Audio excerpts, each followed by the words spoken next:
A paz do Senhor a todos. É uma alegria estarmos, ainda que remotamente, né? Ainda que pela internet, adorando ao Senhor, louvando o seu santo nome. Temos saudades da igreja, temos saudades da comunhão, de abraçar os irmãos, de estarmos juntos. E daqui a pouquinho poderemos estar na presença do Senhor com a grande festa, louvando juntos o nome do Senhor. Porque vocês não estão aqui, mas a gente está sentindo a presença de Deus de uma forma tão suave, tão gostosa, tão gloriosa, que você possa também estar sentindo na sua casa. Deus está aqui, Deus está aí com você. Eu quero ler com a igreja no livro de Salmos. Eu peguei essa Bíblia aqui, essa Bíblia é grande. Salmos, capítulo bem conhecido, capítulo 91, Salmos 91.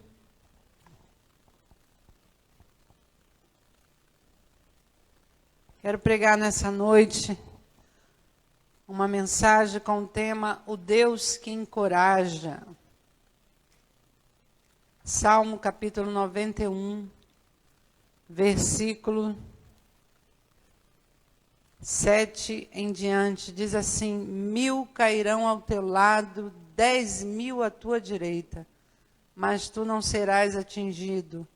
Somente com os teus olhos olharás e verás a recompensa dos ímpios. Porque tu, ó Senhor, és o meu refúgio. O Altíssimo é a tua habitação. Nenhum mal te sucederá, nem praga alguma chegará à sua tenda, porque aos seus anjos dará ordem a teu respeito para te guardar em todos os teus caminhos. A gente lê esse salmo e quando a gente medita, a gente fala muito, né? O versículo 7, 1000 cairão ao teu lado e 10.000 à tua direita, e a gente não imagina a luta que estava ou que estaria na alma desse servo de Deus que tivesse nessa situação aqui, de ver 1000 caindo ao lado dele, 10.000 à direita dele. Certamente ele estaria no meio de uma guerra, ou de uma peste, ou de uma tribulação muito grande. Ontem nós vimos uma grande explosão pela televisão lá em Beirute, coisa terrível. Não tinha para onde as pessoas correrem. E hoje eu vi que muitas pessoas morreram e mais de 5.000 feridos, mais de 100 mortos, até a hora que o repórter estava falando, e mais de 5.000 feridos. Imagine que Deus estivesse falando para uma pessoa em especial, ali naquele lugar, no meio daqueles escombros todos, no meio aquele problema todo, aquele cogumelo que se formou, uma coisa terrível.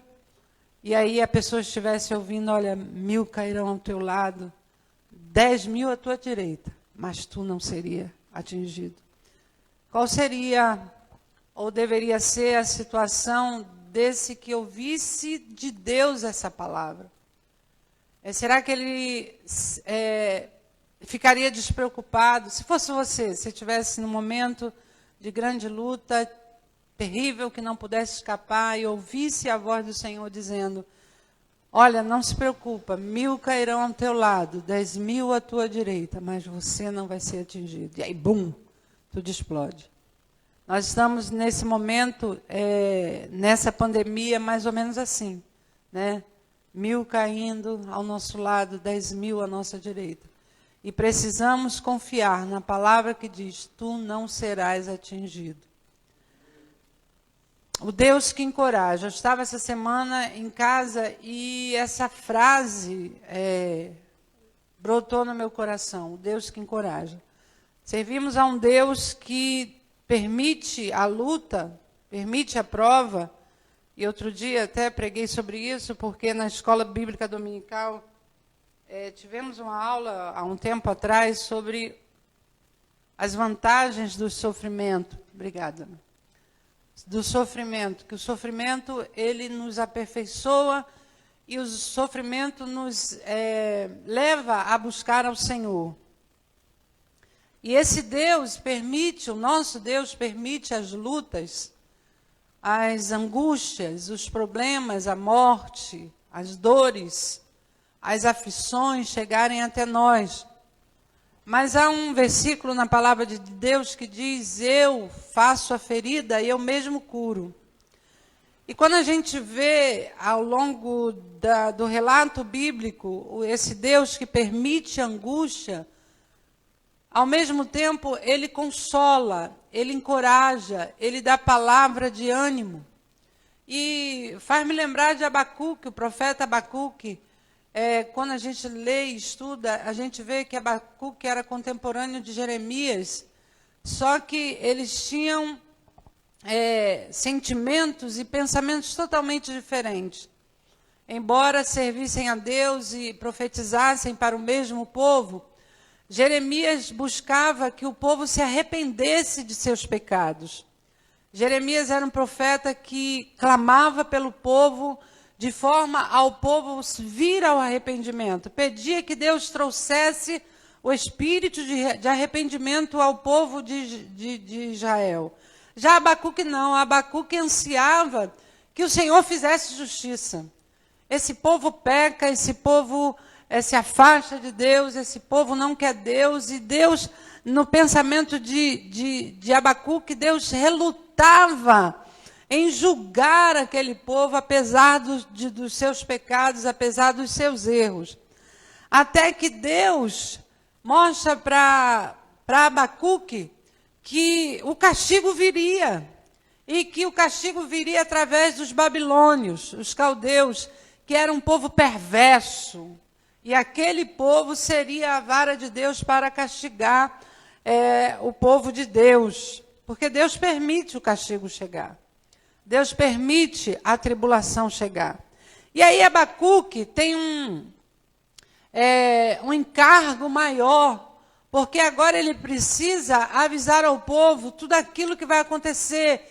E quando ele tem a noção de que o castigo seria terrível, e ele clama a Deus, Deus fala para Abacuque, encoraja Abacuque e mostra para Abacuque que o justo viveria pela fé, que o justo seria preservado, que o justo, no meio daquele castigo todo, seria preservado porque ele dependia de Deus. E aí essa resposta do Senhor para Abacuque faz com que o coração de Abacuque se enleve, a fé de Abacuque seja renovada, ao ponto de Abacuque fazer aquela oração tão conhecida: ainda que o produto da oliveira minta, ainda que não haja vaca no curral. Abacuque está dizendo assim: olha, já que a justiça vai triunfar, já que Deus vai fazer com que o justo prevaleça, então eu posso descansar, então eu posso confiar, ainda que falte tudo, ainda que falte o emprego, ainda que falte o dinheiro, ainda que falte a comida, ainda que falte a saúde, ainda que falte a vida, eu me alegrarei no Senhor. Porque Deus, o Deus que encoraja, havia dado uma palavra para Abacuque: olha, Abacuque, o meu justo viverá da fé. Em outras passagens, a gente encontra Josué. O povo havia sido derrotado pelos homens de Ai. Josué confia que o povo seria vencedor, investiria contra a cidade de Ai e que venceria, porque o Deus de Israel estava lutando por eles. Então, Josué e o povo de Israel vêm numa carreira de vitórias. E aí, quando chega diante da cidade de Ai, que era para ser vencida, acontece ao contrário. O povo é derrotado. O povo de Israel perde vergonhosamente para o povo de Ai. E aí Josué não entende. E Josué cai em abatimento, Josué se prostra, talvez tenha ficado deprimido. E aí o Senhor vem e chega para Josué, porque o Senhor sempre vai estar ao lado daqueles que buscam, o Senhor sempre vai encorajar o seu povo, o Senhor vai ter sempre uma palavra de ânimo, uma palavra de vitória. E o Senhor chega para Josué e diz: ó Josué, por que você está prostrado? Levanta! Sabe por que o povo perdeu? Porque tem pecado. Acã havia pecado. E o Senhor diz: limpa o meu povo do pecado, tira o meu povo do pecado. E aí, de novo, o povo será vencedor. Quem sabe você está numa situação de desespero agora, né? Quem sabe nós tivemos tantas notícias ruins esses últimos meses, tivemos tantas coisas para nos abater, tantas palavras, o governo não sabe como agir, e bota em lockdown e tira de lockdown, e tantos amigos e parentes morrendo, e tantas faltas e necessidades, e tantos desencontros, e tantos desacertos, e a família se desentendendo. Hoje conversei com uma pessoa muito querida, e disse assim: não estou suportando a solidão, porque os meus netos, meus filhos falam comigo do portão, não entram dentro da minha casa, e eu não sei viver sem gente do meu lado.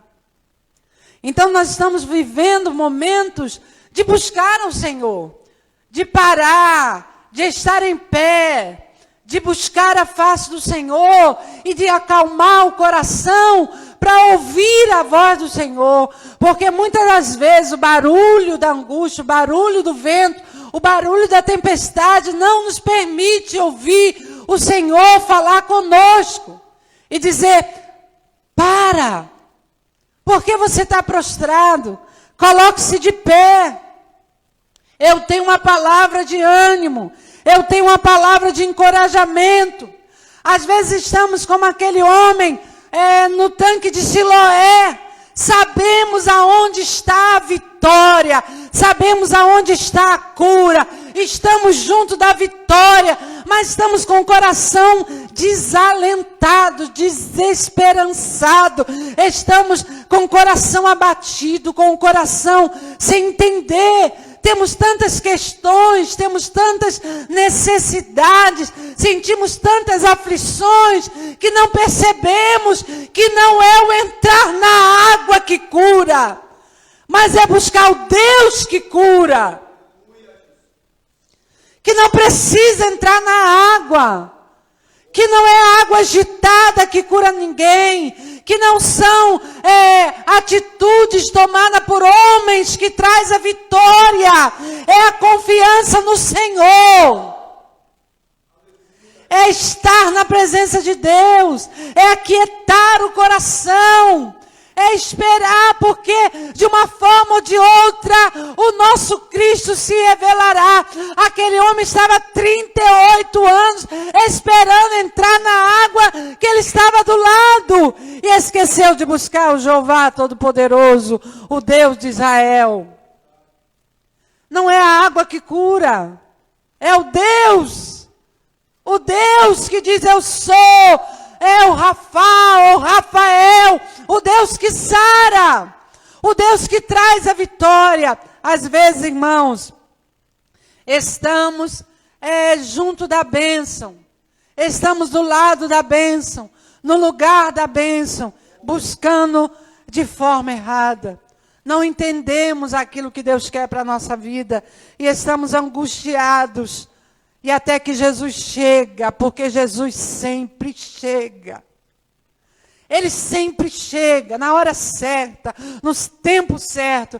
E ele chega para aquele homem. Irmãos, por quê? Se fosse a água que curasse, por que Jesus não pega o homem e joga dentro da água? Ele não joga Jesus no tanque.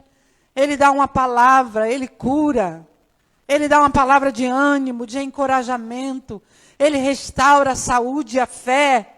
Ele restaura a esperança para aquele homem. Quem sabe você está assim, desesperançado, esperando que alguém te dê a vitória, que algum amigo te dê a resposta. Espera que o Senhor virá. Ouça a voz do Senhor. Ou então estamos como a viúva de Naim. Sua esperança, seu marido, seu sustento havia morrido. E agora o filho, que era rimo de família, havia morrido também. Aquela mulher não tinha sentido mais para viver.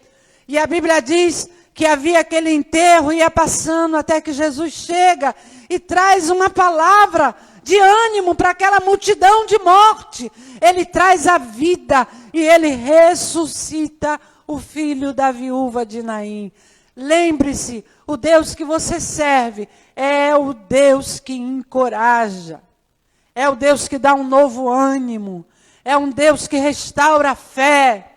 A gente pode lembrar do profeta Elias. Quando Elias está no Monte Carmelo. Pastor Valdir, você me dá um copinho d'água.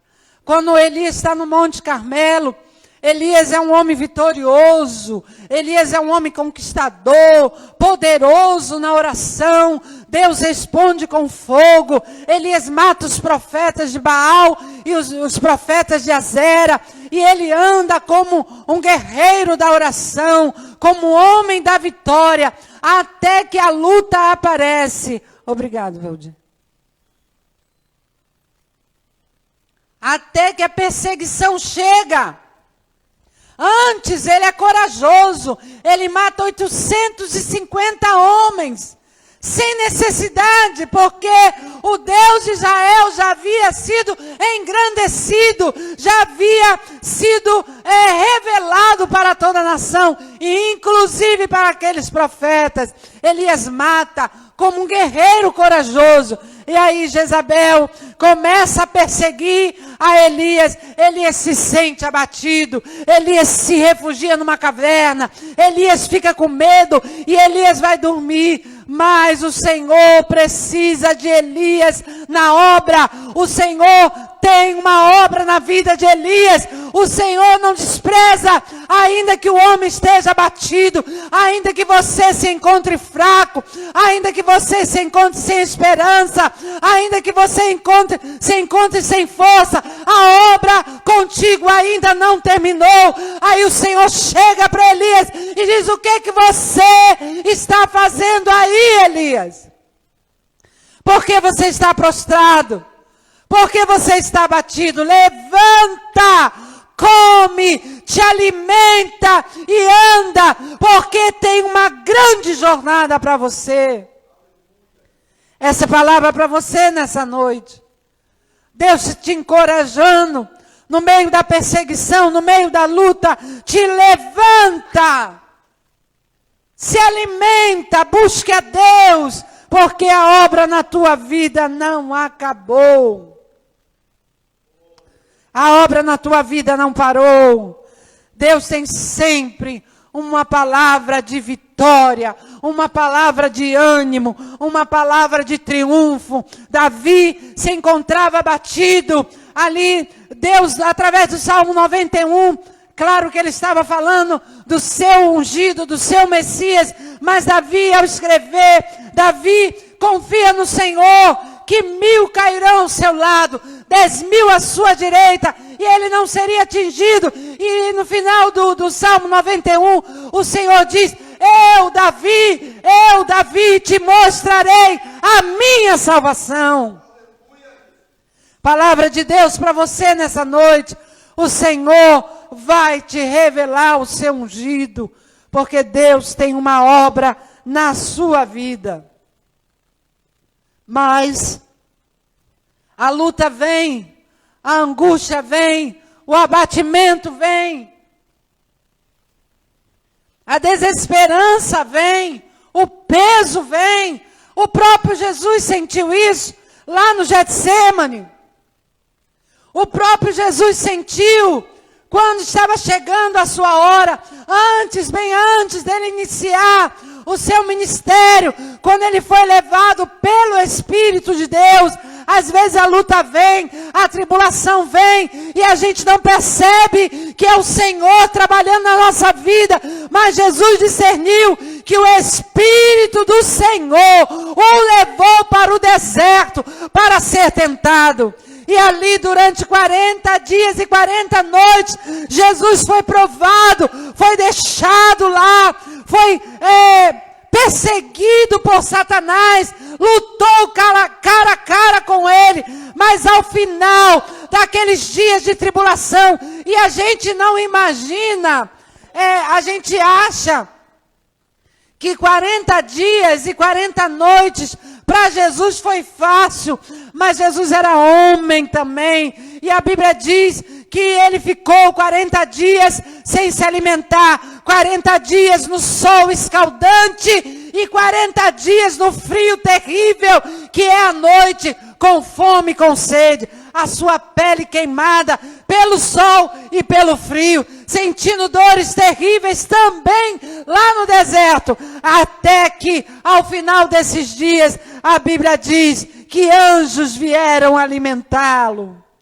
porque o Senhor nunca deixa o seu justo desamparado. E outra vez lá no Getsêmani, Jesus angustiado de tal maneira que ele mesmo disse para os seus amigos: vocês não podem orar comigo, ficai aqui, a minha alma está profundamente angustiada até a morte. Não é só você que se angustia, não é só você que se sente desamparado, não é só você que se sente desorientado. Jesus também passou por isso, e a Bíblia diz que ele suou sangue, mas ao final daqueles momentos de tribulação, a Bíblia diz, e somente Lucas conta essa passagem de forma tão completa, que no versículo 45 do capítulo 22 de Lucas, a Bíblia diz que depois de toda essa angústia, Deus envia um anjo para consolá-lo. E apareceu do céu um anjo que o consolava. Deus está vendo a sua luta. Deus está vendo a sua angústia. E Ele enviará o seu ungido, o seu Cristo, o anjo do Senhor, para te consolar, para te alimentar e para te dar a vitória. Precisamos crer e nos apegar nessa esperança de que o nosso Deus é um Deus que encoraja e diz: tenha bom ânimo. Jesus disse isso: tem de bom ânimo. No mundo vocês terão aflição, mas tenham bom ânimo. Eu venci o mundo. E Ele venceu e nos dá o caminho para a vitória. No meio dessa luta toda, Ele diz que nós somos mais do que vencedores. Jesus teve anjos para servi-lo, mas a Bíblia diz que Ele nos servirá. Acredite nisso. Busque ao Senhor. Tem um hino tão lindo que eu gosto da letra, que diz assim: quando tudo diz que não, sua voz me encoraja a prosseguir. Quando tudo diz que não e parece que chegou ao fim, sei que não estou só. E que o que dizes sobre mim vai se cumprir.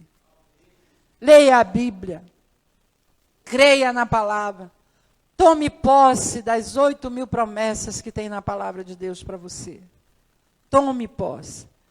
E ouça o que diz Isaías: levanta-te e resplandece, porque já vem a tua glória sobre ti.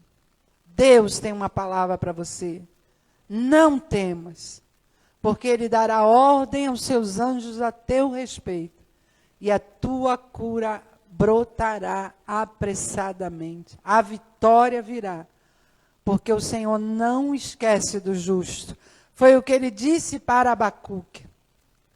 O meu justo, que coisa gloriosa. Ele diz que nós somos dele, que o justo é dele, pertence a ele.